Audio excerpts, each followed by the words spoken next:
Hello, writers. Welcome to session 3 in our test prep unit. Have you ever played the game Telephone? Yeah, it's a really fun game. So people kind of stand in a circle or a long line and they whisper something. So the first person might think to say, my favorite color is pink. And they whisper it to the second person. And they whisper it all the way down the chain till it gets to the last person who yells it out. And what happens to the message at the end? That's right. It usually changes. So maybe it started with my favorite color is pink, and now the person is yelling out, hey, what's that stink? The point of this connection, friends, is to remind you that things are always better when they're straight from the source. And that means when we're working on answering questions about a text, you should be going back to that's right, text. So today I want to teach you that when you need to provide details from the text to support your answer, it usually helps to actually refer to the text, locating specific quotes that will do the job. So let's take a second here again to review our strategies for answering test questions. Read all parts of the question. Read and reread a question. Pay attention to the key parts like the word why. And remember, if it has a why, you're going to need to answer because or in order to. Answer the question and skim the passage for details to support your answer twice. When taking tests, a good test taker is always thinking, what is this question asking? And what evidence will I need to find? So let's try it together. Again, we're going to review the story today, Digging for Dinos. So let's take a quick listen to Digging for Dinos. Digging for Dinos. Introduction. While on vacation with his parents and digging for dinosaur fossils, Benny makes a surprising discovery. Young boys are not the only creatures who lose teeth. Digging for dinosaurs was hot work. Benny sat back on his heels and took a long drink from his water bottle. At first, when Mom and Dad had told him they were going on a dinosaur dig for vacation, he'd been excited. He'd brag to his friends and he'd find the skeleton of a never-before-discovered dinosaur. The Benosaurus, they'd probably name it. But the real dig wasn't at all what he'd expected. For starters, he wasn't even digging. No shovels, Dave the paleontologist in charge told them. Any dinosaur bones buried here should be within a couple of feet of the surface. We don't want to risk clunking around and breaking them. Then he'd handed out ice picks and paintbrushes and showed everyone how to chip and brush away sand and dirt, slowly and carefully, a little bit at a time. The most important thing is knowing where to look, Dave said. Some rocks aren't old enough to have dinosaur bones. Other rocks are too old. We've studied this area before and found lots of fossils, so I'm hopeful you'll find some too. Well, that had been 2 days ago, and so far the most exciting thing Benny had found was that his front tooth was loose. He wiggled it now. If he couldn't find any dinosaur bones, at least he could show his friends back home that he lost another tooth. Dave crouched beside Benny. "How's it going?" he asked. "Okay," Benny said. It didn't seem very nice to say that he was bored. "This is pretty slow." Dave nodded. "Yep," he agreed. "It's hard work.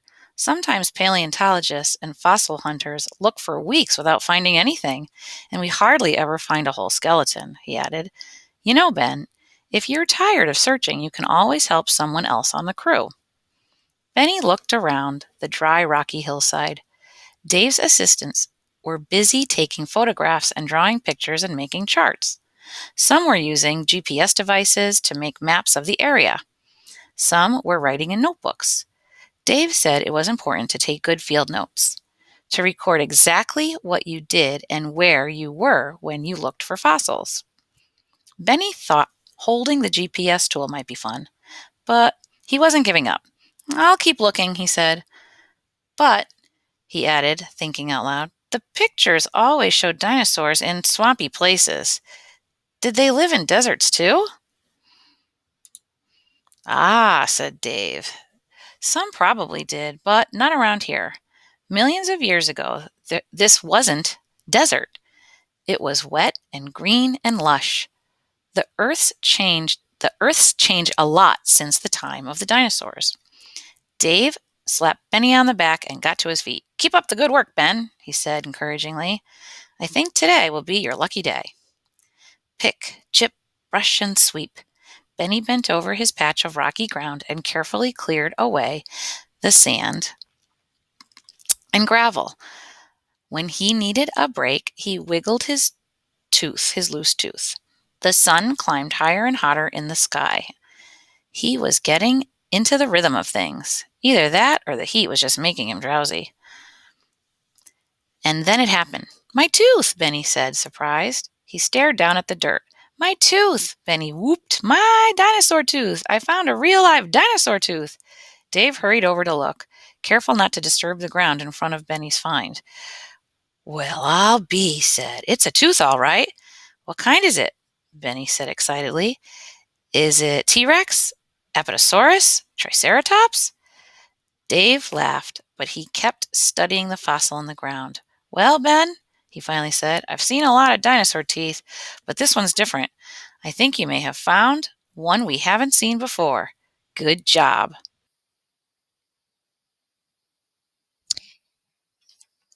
In Digging for Dinos, what do paragraphs 8 and 9 show about Benny?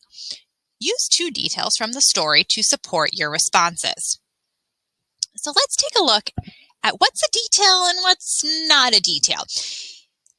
Here's some stop and dots maybe I'm thinking of including in my answer. And I want you to try to talk about which ones are a detail and which ones are not a detail. So in the text, it says, Benny thought holding the GPS might be fun, but he wasn't giving up. Benny did a lot of digging. For example, the text says, I'll keep looking, he said. Benny kept working even though he was bored.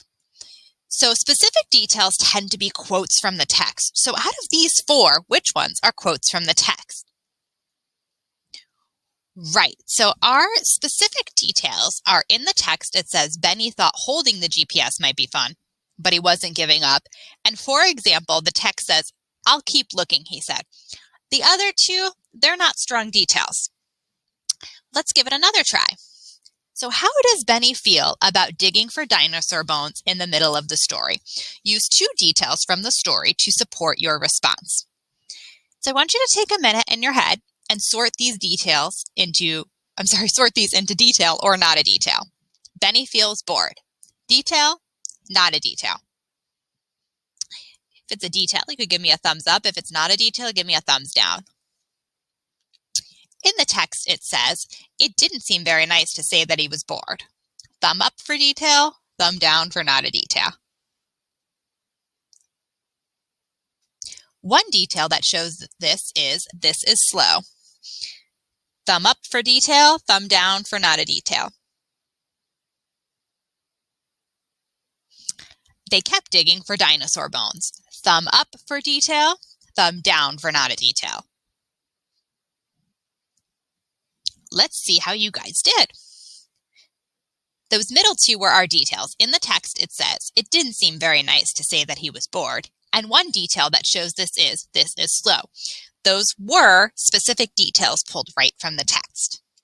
So your job today, you're going to go work on answering questions from Digging for Dinos and Tiger in Trouble. During our next session, we're going to be working on self-assessments. So looking back over your work from the past few days and the work you're going to go off and do today, try to make sure you have at least 3 strong answers that you can assess tomorrow. I'm going to send you off for about 15 minutes to work on this. If you finish early in those 15 minutes, you can do some work on your reading stamina, and then we're going to come back to share some of our answers.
So let's share some responses out.